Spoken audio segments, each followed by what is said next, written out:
अस्सलाम वालेकुम दोस्तों, मैं हूं जूसी। क्या आपको ये सब चीजें इंतहाई जबरदस्त और प्यारी लगी है?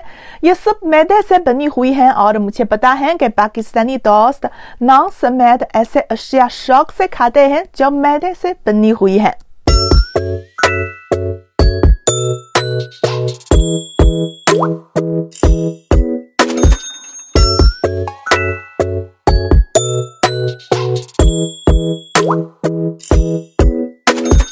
सन 2021 चीनी कमरी कैलेंडर के मुताबिक बैल का साल है, तो आइए हम मैदे से एक प्यारा सा बैल बनाएं।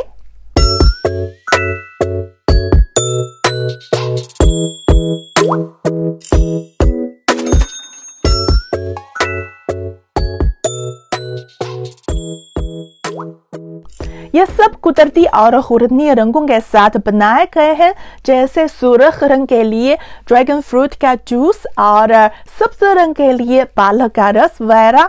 तो चीनी कमरी कैलेंडर के मुताबिक नया साल शुरू होने वाला है, तो आइए हम एक साथ रंग बिरंगे डम्पलिंग्स बनाएं। आप भी अपने घर में कोशिश कर सकते हैं।